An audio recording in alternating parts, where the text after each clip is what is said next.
Ladies and gentlemen, coming to you from Lancaster, Virginia, the latest news and recaps in the world of professional wrestling. Welcome to the Wrestling Artistry Podcast. And now, here's your host, Andre Smith.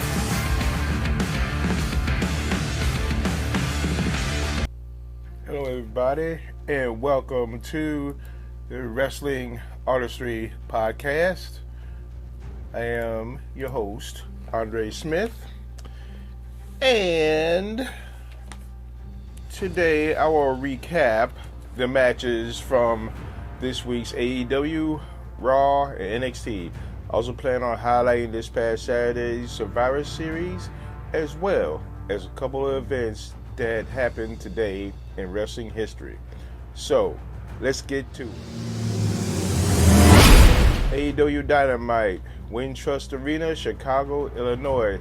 Continental Classic Tournament, Swerve Strickland versus Jay Lethal. Swerve wins and earns 3 points in the tournament. Ring of Honor Tag Team Champions Adam Cole and the man who is also the AEW World Champion, MJF, comes out. MJF calls himself the greatest AEW World Champion of all time. There was a brief appearance of the man behind the devil mask on the screen. Samoa Joe comes out to collect his championship rematch. MJF proceeds to tell Joe to blow him. Cole intervenes to try to talk sense into the champ. The match gets set for AEW World's End on December 30th in Long Island.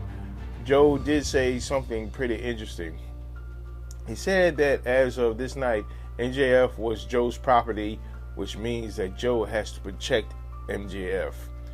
Basically, if anybody tries to jump him or the champ, then Joe will be there to protect his investment, so to speak. Earlier in this exchange, however, MJF wanted to fight Joe right then and there, but because, however, Joe said no, and that the reason was that Joe wants MJF at 100%. And that goes right to the point that whoever tries to jump him, Joe will have his back. FTW champion Hook, always peer champion Katsuri Shibata, and AEW International champion Orange Cassidy goes up against Matt Menard, Angelo Parker, and Jake Hager. Danhausen makes his return as well. These past few days had some returns, as we'll soon find out. Danhausen found Hager's old purple hat. The champs get the win. As Cole was getting interviewed in the back, Roderick Strong and the Kingdom confronted Cole, who tells Strong to shut up and that they were not best friends anymore. TNT champion Christian Cage, Luchasaurus, and Nick Wayne come to the ring. He renames Luchasaurus Killswitch and gives Nick Wayne the nickname The Prodigy. Wayne's mom comes out to plead with Christian, but he runs her down. Basically tells her to get out the ring. And Killswitch gets between Cage and Nick's mom. Cage shoves Killswitch into Shayna Wayne, who is Nick's mom, knocking her down. And Cage was about to apply the concerto to Shayna, but he instead tries to make Killswitch do it. But then Adam Copeland comes out to save the day. He spares Nick Wayne before delivering the concerto to him, right in front of Nick's mom. Could that play out in a future angle? We'll soon see. Continental Classic Tournament match, Rush versus Jay White. White hits a low blow and a Blade Runner for the win. The new AEW Women's Champion, Toni Storm, delivered an acceptance speech. Sky Blue versus Anna Jay versus Ruby Soho. Blue gets the win, pinning Jay. Main event of the evening was another Continental Classic Tournament match, Mark Briscoe versus Jon Moxley. Mox get the win after delivering a second Death Rider. Next up, I'm going to review this past Saturday's WWE Survivor Series War Games from the All-State Arena in Chicago, Illinois. During the pre-show, Pete Rosenberg dropped a best in the world reference, getting the crowd to chant CM Punk. That may not have been an accident. The main show begins with the Women's War Games match. The team of Damage Control, consisting of WWE Women's Champion Io Sky, Kairi Sane, Asuka, and Bayley, go up against Charlotte Flair, Bianca Belair, Shotzi, and Becky Lynch. Lynch and Bayley start the War Games. It is notable that Damage Control was wearing an Asuka mask upon coming out. As they battle for 5 minutes, Shotzi comes out next. She starts loading up the ring with a trash can and chairs. The fans wanted tables, but Shotzi did not get one, earning the wrath of the Chicago crowd. Next up is Io Sky. She brings out a chain and starts laying down beatings. Belair comes out next with two braids whipping Sky.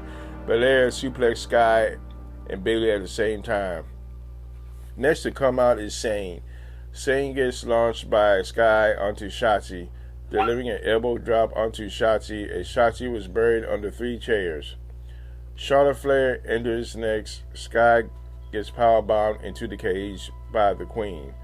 Sky dropped her chain outside the cage so that Dakota Kai to attach a trash can to it, pulling it up. Sky proceeds to take the trash can, put it over her, and deliver a cross body to everybody in the ring. As Asuka comes up, she finally introduces a table to the delight of the crowd, and the War Games begin. Lynch gets the pin for Bayley for Team Bianca when she delivered a manhandle slam through a table onto Bayley. Sami Zayn tells Jey Uso that Randy Orton is not here yet. Next up, we have the Intercontinental Championship match as Gunther defends against The Miz. Miz starts working on the legs of the champion.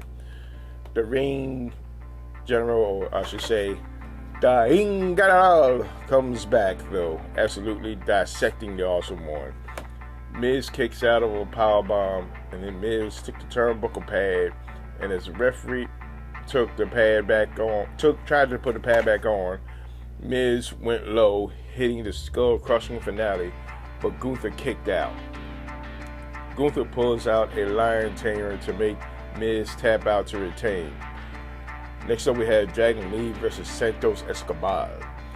Escobar is showing the ruthlessness that he had during his early NXT days. Escobar gets the win with the Phantom Driver. Women's World Championship match is up next against Rhea Ripley defends against Joey Stark. Stark is rocking some war paint during this match.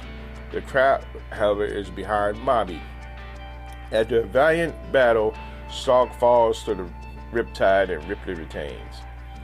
Next up is the Men's War Games match as the American Nightmare Cody Rhodes, World Heavyweight Champion Seth freaking Rollins, Sami Zayn, Jey Uso, and hopefully Randy Orton take on the Judgment Day, consisting of Drew McIntyre, who is not part of Judgment Day, by the way. He's just there to help him out. NXT North American Champion Dominic Mysterio, JD McDonough, and undisputed WWE Tag Team Champions Finn Balor, and Senior Money in the Bank Damian Priest. The Judgment Day were rocking some badass face masks. Priest and McIntyre are staring at each other down like they wanted to throw down right then and there. Balor starting for the match for his team, and Rollins will start for his team. JD McDonough comes up next, then main event Jey Uso. And as McIntyre was going to come out when he thought it was his turn, Priest holds him back, saying they have to stick to the plan. Zayn comes out to help his team. Zayn used a pipe to lay out his opponents. Next up on the heel side is McIntyre. McIntyre and Uso get into it. It was revealed that McIntyre was ticked off because Uso never apologized. I'm not sure that McIntyre gave him a chance to apologize, however. Cody Rhodes is now joining War Games, and the match officially begins. Rhodes pulls out a bull rope, and he and Rollins use it against the opposing team. Dominic Mysterio comes out to such a warm reception. You can imagine how that goes. Dom gets a 4-on-1 beatdown. Judgment Day is dominating. Then Ripley comes out to try to help Priest cash in the Money in the Bank briefcase as Rollins was laying down. But then, finally, Randy Orton shows up. So, it's the official return of Randy Orton. Rollins and Zayn launch McDonough of the top rope, and Orton hits an RKO. And then Rhodes and company gets the win, after a crossroads onto Priest. Then, as I thought the night was over, all of a sudden, Cult of Personality hits. The Chicago crowd loses their mind, and out walks none other than CM Punk. So CM Punk is officially back in the WWE, which leads up to WWE Raw. This week's show highlights the fallout of Survivor Series. Theme song seems to be okay. Anyway, they're coming from Nashville, Tennessee. The show starts off with the Apex Predator Randy Orton coming out. Looks like he was kind of emotional as he was soaking in the cheers. He said that he has some unfinished business with the Bloodline, every single member. World's Women's Champion Rhea Ripley then comes out. She talks about how the Judgment Day are now the dominant faction in all of WWE. Orton stated that all he heard about was Rhea this, Rhea that, mommy this, mommy that, and then he tells Ripley that Daddy's back. Ripley tells Orton that she tried to give Orton an out, but he has now made some enemies. At that point, NXT North American Champion Dominic Mysterio and JD McDonough jump him, but Orton fights them off, delivering an RKO to McDonough. Orton then lays down the challenge to Mysterio for later on tonight. Number 1 contenders tag team turmoil match. First match is Alpha Academy, Akira Tozawa and Otis versus DIY. DIY wins with the meat in the middle onto Tozawa. Next up is Enda Sheer. Johnny Gargano rose up Veer for the quick win at the beginning and dominated. Next up is the Creed brothers. The Creeds win when Brutus Creed hits the Brutus ball to Gargano. The New Day is up next. This was the most competitive match out of the whole thing so far. The Creeds get the win with another Brutus ball, this time to Kofi Kingston. The last team is Imperium. After one heck of a match, the Creeds win the whole thing after Brutus hits the Brutus ball onto Giovanni Vinci. The American Nightmare Cody Rhodes comes out. He declares himself the first entrant in the 2024 Royal Rumble. Shinsuke Nakamura arrived and then sprayed red mist into Rhodes' eyes. So it apparently was Rhodes that Nakamura was talking about during those cryptic promos in the past few weeks. Next up we have a battle of the monsters as Bronson Reed goes up against Ivar. The match ends in a double count out. Security and officials had to pull the two behemoths apart. The next match is Nia Jax versus Zoe Stark. Jax wins with the Annihilator, which is basically the bonsai drop. The World Heavyweight Champion Seth freaking Rollins comes out to the ring. He calls CM Punk a hypocrite who doesn't matter at all. Yikes. As he was talking about being a fighting champion again, Drew McIntyre comes out. He demands his rematch, but Rollins tells McIntyre that next week he will defend against Jey Uso. Drew loses it, attacking Rollins before Uso makes a save. WWE Women's Tag Team Championship is on the line as Chelsea Green and Piper Niven defend against Tegan Knox and Chelsea Green. Niven and Green retain after Niven hits a crossbody block onto Knox. NXT North American Champion Dominic Mysterio goes up against Randy Orton. Orton wins with the RKO. Up next is CM Punk who's going to cut his first promo since coming back to WWE in nearly a decade. He says it looked like hell froze over. Punk says that he's changed and that he's home. He says that this is where he belongs. He said that the best in the world is back and that people are afraid that he set the bar too high. He mentioned that he has the brass ring in his back pocket. He tells the fans that almost everyone welcomed him back with open arms. And before the show concluded, he said that he was back and that he's not there to make friends, he's there to make money. WWE NXT is up next as the NXT Tag Team Championship is on the line as Tony D'Angelo and Stax Lorenzo defend against Humberto Carrillo and Angel Garza.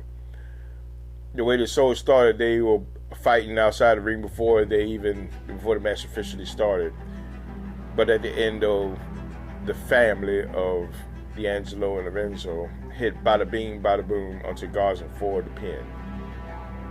We have an Iron Survivor Challenge qualifying match as Kalani Jordan goes against Kiana James. As James was about to hit the deal breaker onto Jordan, the bell rang. As it turned out, Roxanne Perez was the culprit behind the early bell ringing.